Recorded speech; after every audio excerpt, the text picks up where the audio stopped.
Hello दोस्तों, इस video में मैं जो भी बोलने वाला हूँ ध्यान से सुनना एक एक बात को। जब भी हम फेल हो जाते हैं एग्ज़ाम में, बहुत सारे एग्ज़ाम देते हैं जॉब के लिए, लेकिन हम जब भी कोई एग्ज़ाम में फेल हो जाते हैं तो मैक्सिमम हम में से मैक्सिमम मतलब 95-96% लोग अपना प्रिपरेशन छोड़ देते हैं। 95 नहीं, ऑलमोस्ट 99। ठीक है, बहुत लोग प्रिपरेशन छोड़ देते हैं, लेकिन जो बचा हुआ जो 1% लोग हैं ना, वो अपना प्रिपरेशन छोड़ते नहीं है कभी। और जो 1% लोग हैं वही लोग जॉब ले लेते हैं। जॉब वो इसलिए नहीं लेते कि वो लोग टैलेंटेड लोग हैं। जॉब उनको इसलिए मिलता है कि वो ना अपना रास्ता भटके नहीं, अपने रास्ते से वो नहीं भटके हैं। वो जिस रास्ते पे चल रहे थे वो उसी रास्ते पे चलते जा रहे थे। बहुत लोग हैं जो लोग फर्स्ट अटेम्प्ट में पा जाते हैं जॉब, लेकिन ज़रूरी नहीं है कि आपको फर्स्ट अटेम्प्ट में ही जॉब मिलेगा। ठीक है, ऐसा कहीं नहीं लिखा हुआ है कि अगर आप फर्स्ट अटेम्प्ट में जॉब नहीं लेते हो तो आप लूज़र हो, और अगर आपको सेकंड, थर्ड, फोर्थ अटेम्प्ट में अगर आपको जॉब मिलता है तो आप लूज़र हो। ऐसा कहीं नहीं लिखा हुआ है। ठीक है, फर्स्ट में मिला तो मिला, कोई दिक्कत नहीं, लेकिन नहीं मिला तो भी कोई दिक्कत नहीं है। ऐसा नहीं है कि आपको फिर और जॉब नहीं मिलेगा। आप ट्राई करो, आपको मिलेगा। सेकंड अटेम्प्ट में मिलेगा, सेकंड में नहीं मिला तो थर्ड में ज़रूर मिलेगा। ठीक है, 3 अटेम्प्ट तो देना ज़रूरी है। अब दिक्कत ये आता है कि जब हम फेल हो जाते हैं ना, हम अपना प्रिपरेशन छोड़ देते हैं। यहाँ पे सबसे बड़ा गलती हो जाता है जो आप नहीं जान पा रहे हो। इसलिए मैं ये स्पेशल एक वीडियो बना रहा हूँ ताकि मैं अपना मैसेज कन्वे कर सकूँ, आप सब तक पहुँचा सकूँ। मैक्सिमम लोग जो लोग फेल हो जाते हैं वो ये सोचते हैं कि अब तो मैं फेल हो गया, अब कोशिश करके क्या फ़ायदा, अब जितना भी पढ़ा हूँ वो वेस्ट हो गया। ये आपका सबसे बड़ा भूल है दोस्तों। वेस्ट कुछ हुआ नहीं है।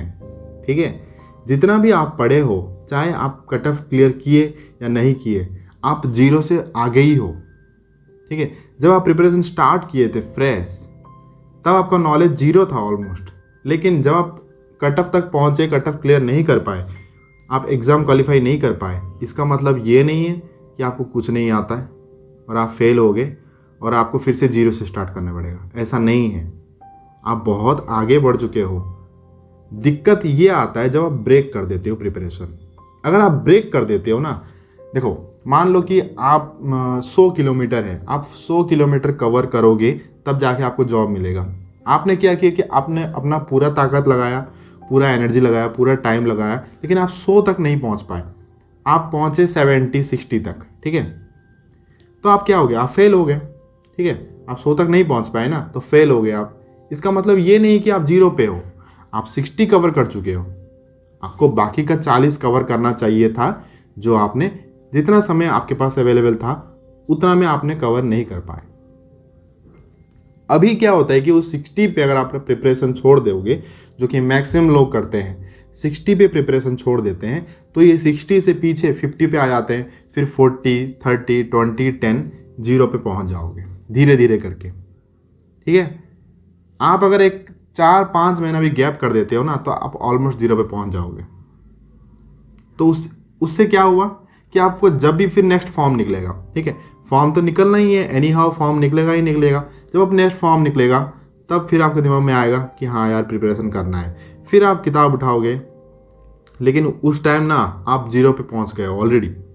आपने 60 कवर किया था, आप 100 कवर नहीं कर पाए, आपको जॉब नहीं मिला, लेकिन आप 60 कवर कर दिए थे। लेकिन आप जो प्रिपरेशन छोड़ दिए उसके वजह से आप 0 पे पहुंच गए। अब जब आप किताब उठाओगे, जब फॉर्म निकला है, तो आपको 0 से स्टार्ट करना पड़ेगा।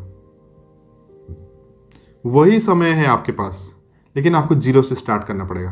अब सोचो आपको कितना मेहनत लगेगा। आप फिर से 0 से स्टार्ट करोगे और आप पहुंचोगे कहाँ, वही 60 और 70 तक पहुंचोगे, लेकिन आपको कवर कितना करना है, 100 करना है। आप फिर से फेल हो जाओगे, फिर आप डिमोटिवेट हो जाओगे, फिर उदास हो जाओगे, फिर डिप्रेस हो जाओगे, फिर आप एग्जाम प्रिपरेशन छोड़ दोगे। फिर वो 60-70 आपने कवर किया था ना, वो फिर से घट घट के 0 तक चला जाएगा। फिर आप जब फॉर्म निकलेगा फिर प्रिपरेशन स्टार्ट करोगे, फिर से 0 से स्टार्ट करोगे आप। तो मेरे दोस्तों, आप ये क्यों नहीं समझते कि आप जो 60 कवर किए हो ना, आप उस प्रिपरेशन को ब्रेक क्यों कर रहे हो। आप कंटिन्यू करो, जब तक जॉब नहीं मिलेगा तब तक प्रिपरेशन को नहीं छोड़ना है। ठीक है, कॉम्पिटिटिव प्रिपरेशन दोस्तों एकेडमिक जैसा नहीं है, आप कभी भी पढ़ लिए हो गया, ऐसा नहीं है। कॉम्पिटिटिव प्रिपरेशन में ना टेस्ट होता है स्पीड का। नॉलेज उतना इम्पोर्टेंट नहीं है, स्पीड इम्पोर्टेंट है। एग्ज़ाम में कम समय में कौन जितना ज़्यादा से ज़्यादा क्वेश्चन सॉल्व कर पाता है वो ही जीतता है। चाहे आपके पास जितना भी नॉलेज क्यों ना हो, कितना भी टैलेंटेड क्यों ना हो, किसी टाइप के मतलब जितना टाइप के क्वेश्चन आप सॉल्व कर रहे हो, आपको कोई भी क्वेश्चन दे रहा है, आप आराम से सॉल्व कर रहे हो, उससे मैटर नहीं करता है। मैटर करता है कि आप कम समय में कितना ज़्यादा से ज़्यादा क्वेश्चन सॉल्व करते हो, कितना अच्छा परफॉर्म करते हो कम समय में, उसको जॉब मिलता है। और वो चीज़ कौन कर सकता है? टैलेंटेड बंदा कर सकता है? नहीं। वो चीज़ वो बंदा कर सकता है जो रिपीटेटिवली पढ़ाई करता है, जो ज़्यादा रिवाइज करता है, जो ज़्यादा मॉक्स लगाता है, जो ज़्यादा प्रैक्टिस करता है, वही बंदा स्पीड कर सकता है। तो ये चीज़ दिमाग से निकाल दो कि टैलेंट होना ज़रूरी है जॉब पाने के लिए। नहीं, डेडिकेशन चाहिए, परसिवरेंस चाहिए, लगे पड़े हो, छोड़ नहीं रहे हो उस चीज़ को, बार बार रिवाइज कर रहे हो। जब तक आप परफेक्ट नहीं बन जा रहे तब तक आप उस चीज़ को रिवाइज कर रहे हो, उनको मिलता है जॉब। तो जो आप 60 कवर किए हो ना, आप यहाँ पे ब्रेक मत करो, ये मेरा आपसे रिक्वेस्ट है, क्योंकि यही आपका गलती है जो ब्रेक कर रहे हो यहाँ पे प्रिपरेशन। ब्रेक नहीं करोगे ना तो ये 60 से आप 100 तक पूरा कवर कर लोगे। फिर नेक्स्ट टाइम जब फॉर्म निकलेगा ना, आप ऑलरेडी 100 पे हो, समझ रहे हो? तो आप ऑलरेडी 100 पे हो, आप 0 पे नहीं हो। आपको बस लगातार सेम चीज़ को फिर से प्रैक्टिस करना है और उस 100 पे आपको डटे रहना है, ठीक है? 100 को क्रॉस करके आगे निकल जाना है, ताकि जब आप नेक्स्ट एग्ज़ाम दोगे ना, जहाँ पे आपको 100 कवर करना है, लेकिन आपका स्पीड इतना डेवलप हो गया होगा कि उस समय में आप 200 भी कवर कर लोगे। अगर उस समय में आपका 200 कवर करने का एबिलिटी है तो 100 तो ऐसे ही हो जाएगा, है कि नहीं? कॉमन सेंस की बात है। अब समझ रहे हो ना? जो लोग परसिवेरेंस रखते हैं, जो लोग छोड़ते नहीं हैं, जो लोग प्रिपरेशन को ब्रेक नहीं करते, उन लोग को क्यों जॉब मिलता है? रीज़न ये है क्योंकि वो प्रिपरेशन छोड़ नहीं रहे हैं। इसका मतलब ये जितना कवर किए हैं उतना तो ऑलरेडी वो कवर किए हैं, उसके साथ साथ वो प्रिपरेशन छोड़ नहीं रहे, मतलब वो बार बार चीज़ों को रिवाइज करके फॉर्म में है और वो अपना जितना एबिलिटी एग्ज़ाम क्रैक करने के लिए चाहिए वो उससे आगे निकल चुके हैं प्रैक्टिस कर करके। तो एग्ज़ाम उनके लिए बहुत छोटा हो जाता है फिर, समझे? तो एग्ज़ाम, कॉम्पिटिटिव एग्ज़ाम, जो जॉब वाला एग्ज़ाम है, इसमें स्पीड की ज़रूरत है। और जिस एग्ज़ाम में स्पीड की ज़रूरत है उस एग्ज़ाम के लिए ना कभी भी प्रिपरेशन ब्रेक नहीं करना। अगर आप फेल हो गए कोई बात नहीं है, ठीक है? 5-6 दिन दुख करो, लेकिन फिर से आ जाओ पढ़ाई में। मैं एंड में आपको बताऊंगा कि प्रिपरेशन ब्रेक ना करने का एक ट्रिक है। वो चीज़ करके आप प्रिपरेशन में हमेशा रह सकते हो, हमेशा फॉर्म में रहोगे। जैसे क्रिकेटर जो होता है, बैट्समैन होता है या बॉलर होता है, ये लोग हमेशा फॉर्म में होना चाहिए। फॉर्म में कैसे होते हैं? अगर लास्ट मैच अच्छा किया है तो फॉर्म में होते हैं वो लोग। ठीक है, आपका एग्ज़ाम लास्ट अच्छा नहीं हुआ, लेकिन आप प्रिपरेशन तो नहीं छोड़े हो ना। प्रिपरेशन में हो, आप कट ऑफ क्वालिफाई नहीं कर पाए, लेकिन उसका मतलब ये नहीं है कि आपको कुछ नहीं आता है आपको बहुत कुछ। बस आप उस चीज़ को कंटिन्यू रखो, अपना गलतियाँ जितना हुआ है देखो कि किस गलती की वजह से आपका इस बार एग्ज़ाम में नहीं हुआ, वो गलती को सुधार लो। अगर वो गलती को सुधार लोगे आप बहुत आगे निकल जाओगे और नेक्स्ट एग्ज़ाम में आप डेफिनेटली फेल नहीं होने वाले, आपको कोई नहीं रोक सकता। आप फेल नहीं होगे, आपको आराम से जॉब मिल जाएगा। जब आप प्रिपरेशन छोड़ देते हो ना, ब्रेक कर देते हो, तो आपका कॉन्फिडेंस लूज हो जाता है दोस्तों। बहुत कॉन्फिडेंस, आपका कॉन्फिडेंस लेवल गिर जाएगा। देखो आप देखो, जब आप प्रिपरेशन में होते हो, 1-2 महीना आप पढ़ लिए हो, तो आपका कॉन्फिडेंस आ जाता है अंदर से, यार कोई भी क्वेश्चन को मैं कर लूँगा आराम से, ठीक है? अंदर से कॉन्फिडेंस रहता है। लेकिन आप देखना 3-4 महीना पढ़ाई छोड़ दो, फिर आपको डर लगेगा कोई क्वेश्चन देख के, यार ये क्वेश्चन मेरे से बनेगा कि नहीं बनेगा। ये सबसे होता है दोस्तों, इवन मेरे से भी होता है, ठीक है? अभी भी मेरे को अगर आप कोई क्वेश्चन दोगे ना, ठीक है, मैं CGL क्रैक करके मैं जॉब कर रहा हूँ अभी, फिर भी अगर मेरे को कोई क्वेश्चन दोगे ना, अभी मेरे को समय लगेगा वो क्वेश्चन करने में, क्योंकि पता है रीज़न ये है कि मैं टच में नहीं हूँ, प्रैक्टिस नहीं कर रहा हूँ मैं। मेरे को पता है मैं सॉल्व कर दूंगा, लेकिन मैं प्रैक्टिस नहीं कर रहा, मैं जल्दी नहीं कर सकता। अभी एग्ज़ाम देने बोलोगे मेरे को तो मेरे से नहीं होगा, क्योंकि मैं फॉर्म में नहीं हूँ ना। ये सच बात है, ये रियलिटी है। जो बोलता है कि मैं कर लूँगा, जो लोग बोलते हैं ना कि ये नहीं कर सकते, वो नहीं कर सकते, भाई एग्ज़ाम अलग चीज़ होता है, बोलना अलग होता है, एग्ज़ाम अलग होता है। एग्ज़ाम के लिए ना फॉर्म चाहिए। अगर मेरे को अभी नेक्स्ट एग्ज़ाम अगर मेरे को क्रैक करना है ना, मेरे को सब बंद करके पढ़ाई करना होगा, प्रैक्टिस करना होगा, तभी जाके मैं एग्ज़ाम क्रैक कर सकता हूँ, ठीक है? बिना प्रैक्टिस का एग्ज़ाम क्रैक नहीं होने वाला, चाहे वो कोई भी हो। ठीक है, चाहे वो रैमो मैथ्स हो, चाहे वो अभिनय शर्मा हो, चाहे वो गगन प्रताप हो, चाहे वो कोई भी हो, इवन राकेश यादव, बिना प्रैक्टिस के आप एग्जाम क्वालिफाई नहीं कर सकते। और एक बच्चा को 4 सब्जेक्ट पढ़ना होता है। कोई एक सब्जेक्ट में मास्टर बन के आप किसी चीज़ को कुछ उखाड़ नहीं सकते। आपको चारों सब्जेक्ट में इक्वली अच्छा बनना पड़ेगा। बहुत मुश्किल होता है ये चीज़, ठीक है। और जो लोग पढ़ा रहे हैं उसका मतलब ये नहीं समझ लेना कि वो लोग बहुत जानते हैं। उनको बोलो एग्ज़ाम देने, वो फेल हो जाएंगे।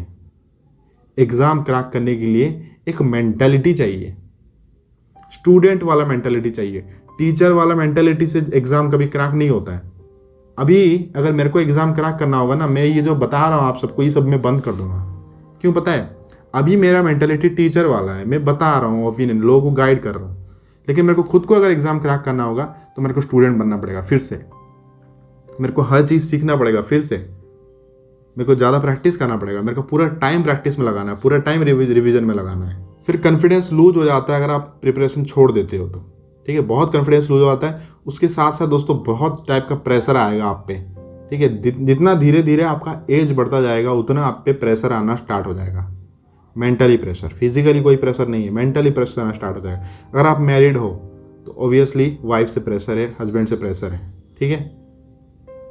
और अगर आप मैरिड नहीं हो तो आपको फैमिली की तरफ से डेफिनेटली प्रेशर रहेगा कि अभी तक लड़का का जॉब नहीं हुआ या लड़की का जॉब नहीं हुआ। बहुत टाइप का प्रेशर होता है, आपको पता है क्या प्रेशर है।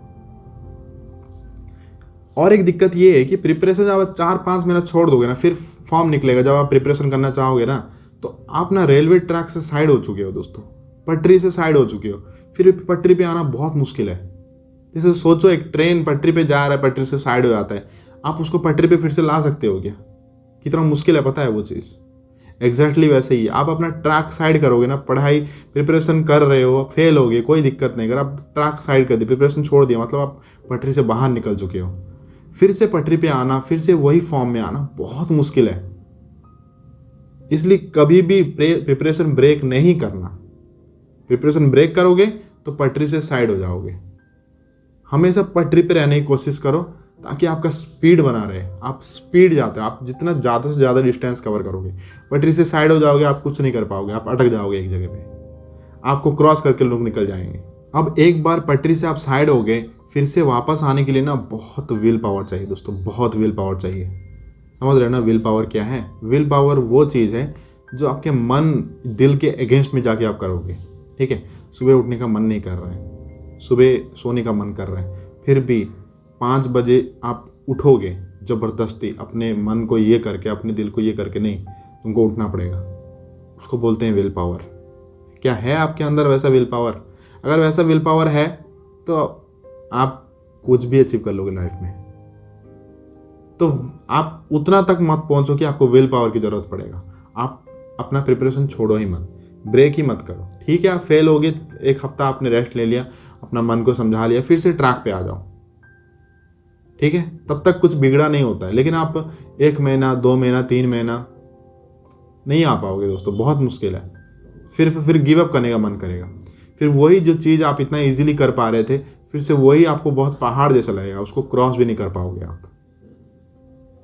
तो मैं अभी आपको एक टिप देने जा रहा हूँ, एक सिंगल टिप जो कि सबसे ज़्यादा इफेक्टिव है प्रिपरेशन ब्रेक ना करने का, हमेशा पटरी पे रहने का और फ्लो पे रहने का और फॉर्म में रहने का, और वो है मॉक्स। आपको जब भी पढ़ने का मन नहीं कर रहा है ना, आप मान लो कि आप कोई एग्ज़ाम दिए, फेल हो गए, ठीक है, कोई बात नहीं, आपको पढ़ने का मन नहीं कर रहा है, आप किताब खोलने का मन नहीं कर रहा है, एटलीस्ट एक दिन में एक मॉक सॉल्व करो 4 सब्जेक्ट का, मैथ, इंग्लिश, रीजनिंग, जीके, ठीक है। जीके नहीं करने से भी चलेगा, लेकिन मैथ, इंग्लिश, रीजनिंग ये करना ही करना, ठीक है। इससे क्या होगा कि आप क्वेश्चंस बना रहे हो, सॉल्व कर रहे हो डेली बेसिस पे। इससे जो आपने पढ़ा हुआ है ना, वो हर चीज़ फ्रेश रहेगा आपके अंदर, कोई चीज़ आउटडेटेड नहीं होगा, कोई चीज़ आप भूलोगे नहीं। ऑलरेडी जो चीज़ आपने पढ़ा हुआ है, आप मॉक दे रहे हो, आप फॉर्म में हो, आप मॉक दे दे के ही ऊपर निकल सकते हो आराम से। मॉक को सॉल्व करो, उसमें से जो क्वेश्चंस नहीं हुआ उसको अच्छे से सॉल्व करो, उसको समझो क्यों नहीं हुआ, कैसे होगा, ये एनालिसिस करो उस चीज़ पे। ये सबसे बेस्ट तरीका है। ये चीज़ मैं इसलिए बता रहा हूँ क्योंकि ये चीज़ मैं खुद करता था। जब मेरे को पढ़ने का मन नहीं करता था, मैं मॉक्स करता था, वो भी मिनी मॉक्स, अड्डा ऐप से मिनी मॉक्स करता था। उससे क्या होता है कि दिमाग बना रहता है, पढ़ाई पे रहता है दिमाग, ठीक है। दिमाग पढ़ाई से जाता नहीं है, दिमाग पढ़ाई से जाएगा, हट जाएगा ना, वो दिक्कत है। फिर पढ़ाई पे लाना बहुत मुश्किल है। बचपन में दोस्तों पढ़ लेते थे, लेकिन ये एज आने के बाद ना पढ़ना अच्छा नहीं लगता है। फिर लाइफ के डिफरेंट एस्पेक्ट आ जाते हैं, हमेशा थोड़ी ना पढ़ते रहोगे। तो पटरी पे रहने का सबसे बेस्ट तरीका है कि मॉक्स लगाओ, मॉक्स डेली लगाओ। पढ़ने का मन नहीं कर रहा है, मॉक्स लगाओ। जब आप उदास आपका ख़त्म हो जाएगा, उदासी आपका ख़त्म हो जाएगा कि हाँ अब मेरे को थोड़ा करना है, तब ना किताब निकालना, फिर से रिवीजन करना स्टार्ट कर देना, ठीक है। ये सबसे बेस्ट तरीका है। मॉक के सिवा और कोई चीज़ नहीं है आपको बचा सकता, और कोई चीज़ आपको पटरी पे नहीं रख सकता। और जो भी चीज़ है पटरी पे रखने वाला चीज़, वो आपको करने का मन नहीं करेगा, क्योंकि एक बार आप फेल हो जाओगे ना, मन थोड़ा उदास हो जाता है, डिप्रेशन फील होता है। तो सबसे बेस्ट तरीका है वहाँ पे सिंपल मॉक टेस्ट, उसके सिवा कुछ नहीं करना। आपका फॉर्म नहीं बिगड़ेगा। आप 1 महीना तक आप पढ़ाई मत करो, सिर्फ मॉक टेस्ट लगाओ, आपका फॉर्म नहीं बिगड़ने वाला, ठीक है। 2 महीना तक मॉक टेस्ट लगाओ, आपका फॉर्म नहीं बिगड़ने वाला। 3 मिनट तक मॉक टेस्ट लगाओ, आपका फॉर्म नहीं बिगड़ने वाला। फिर से पढ़ाई पे आओगे, फिर से ट्रैक पे आ जाओगे आप। लेकिन आप मॉक टेस्ट भी नहीं लगाओगे, पढ़ाई भी नहीं करोगे, तो आप पटरी से साइड हो जाओगे दोस्तों। और एक बार पटरी से साइड हो गए ना, फिर से पटरी पे आना बहुत मुश्किल है। याद रखना, competitive exam is all about speed. आपको स्पीड मेंटेन रखना ही रखना है, anyhow. Thank you for watching this video. Have a nice day, take care.